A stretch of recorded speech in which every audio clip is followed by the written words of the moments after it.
Good morning বন্ধুরা, কেমন আছো সবাই? আশা করি সবাই খুব খুব ভালো আছো। আমি পায়েল আবার একটা ব্লগ নিয়ে চলে আসলাম তোমাদের সামনে। আর পায়েল ক্রিয়েশনও কিন্তু তোমাদের জানাই অনেক অনেক স্বাগত। তো আজ হচ্ছে আমার ছেলের স্কুলের স্পোর্টস ডে। তো সেই জন্য দেখো আমি একদম রেডি হয়ে গেছি ছেলের স্কুলে যাব বলে। আর ছেলে কিন্তু পড়ে, তোমরা তো অনেকেই জানো, চাকদা পূর্বাচল বিদ্যাপীঠ, খুব নামকরা চাকদার মধ্যে একটা স্কুলে আমার ছেলে কিন্তু পড়ে। তো যেহেতু মেয়েরও স্কুল রয়েছে, ওই জন্য কিন্তু আসতে অনেকটা দেরি হয়ে গেল। কারণ মেয়েকেও সম্পূর্ণ রেডি করে স্কুলে দিয়ে তবে কিন্তু তোমার দাদার সাথে আমি স্কুলে আসলাম। আর আজকে তো মঙ্গলবার, তোমাদের দাদার দোকান আজকে ছুটি আছে, সেই জন্যই আজকে কিন্তু সুযোগটা ভগবান করিয়ে দিল যাতে ছেলের স্কুলে আমরা আসতে পারি। আর ওর স্কুল তো এবার 75 বছরে পদার্পণ করেছে। কদিন আগেই কিন্তু 3 দিন ব্যাপী একটা বড় অনুষ্ঠান হয়ে গেছে স্কুলে। তো দুঃখের বিষয় আমরা কিন্তু বাবা মা কেউই আসতে পারিনি। সেই জন্য ছেলের খুব মন খারাপ যে বাবা মা কখনো আসে না, সবার গার্জেনরা আসলে আসলে তোমরা তো জানোই যে দুটো সন্তান থাকলে যেটা হয়, কাকে দেখবো কাকে ছাড়বো। আর মেয়েটা তো একদমই ছোটো, ওকে তো আর একা একা কিছুতেই ফেলে রেখে আসতে পারি না। আর ওর স্কুলে যাওয়া, ও টাইম মতো ওকে পৌঁছে দেওয়া। আর আগে তো সকালের মর্নিং স্কুল ছিল একরকম, এখন যেহেতু দুপুরে স্কুল হয়ে গেছে 11টার মধ্যে, মানে 11:15-11টার মধ্যে করতে হয়। সেই জন্য আমার অনেকটাই চাপ বেড়ে গেছে এখন ওকে স্কুলে দেয়া, ওকে আনাটা অবশ্য তোমাদের দাদা করে। তো যাই হোক, ওকে টাইম মতো তো রেডি করে স্কুল তো অবধি পাঠাতে হবে। তো এই পর্বগুলো কিন্তু করে তবে কিন্তু ছেলের স্কুলে আমরা আসতে পারলাম। আর যেহেতু মঙ্গলবারে এই সুযোগটা তো ভগবান আমাদের করিয়েই দিয়েছে। আর যেই স্কুলে এসেছি ছেলে কিন্তু ঠিক বাবা মাকে দেখতে পেয়েছে, আর ও তো খুব খুশি যে আমরা এসেছি বলে। তো তোমাদেরকে দেখাই এখন কি হচ্ছে স্কুলে। তো আমরা আসার আগে কিন্তু প্যারেড, মার্চ পাস্ট এগুলো কিন্তু হয়ে গেছে। আর এখন যে যোগা প্রদর্শনী হবে তারই প্রস্তুতি পর্ব কিন্তু চলছে।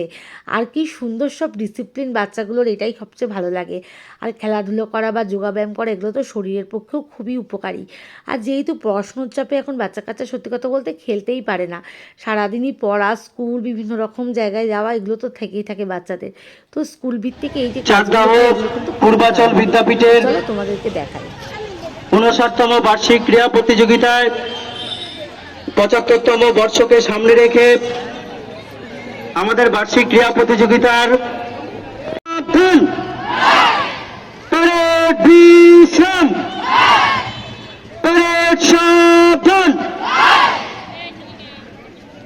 একই সঙ্গে ড্রামের তালে ড্রিল শুরু করবে। শুরু করো।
সত্যিই কি অপূর্ব অসাধারণ না বন্ধুরা? প্যারেড তোমরা কি বলো? বিশ্রাম, আমার তো ভীষণ ভালো লেগেছে, না প্যারেড আসলে সাবধান। খুবই মিস করে যেতাম। খুব ভালো আমাদের লাগে এরকম সাময়িক একটা এত স্টিক সুন্দর ড্রিলস একটা প্রদর্শনী এখানে বিনোদন সমাপ্ত দেখে হলো। ভীষণ ভালো লাগলো। সঙ্গে তার সঙ্গে সঙ্গে স্টুডেন্টদের ডিসিপ্লিন, এবং দেখো প্রত্যেকটা বাচ্চা কিন্তু খুব সুন্দরভাবে জিনিসটা করেছে। খুব ভালো লাগছে। আর চাকদা পূর্বাচল বিদ্যাপীঠের এই একটা বড় মানে অবদান স্যারদের, যে স্টুডেন্টের ডিসিপ্লিন পালন করানো, খুব ভালো লাগে। এই জন্য আমার স্কুলটা আমার মানে ব্যক্তিগতভাবে খুব পছন্দের জায়গা আমার এই স্কুলটা। আর আমার ছেলে পড়ে, সেটা তো মায়ের কাছে অত্যন্ত গর্বের যে চাকদার এত বড় একটা নামকরা স্কুলে আমার ছেলে পড়ে। তো ভিডিওটা কেমন লাগলো বন্ধুরা? অবশ্যই কিন্তু লাইক কমেন্ট শেয়ার করো। চলো আজকের মতো টাটা।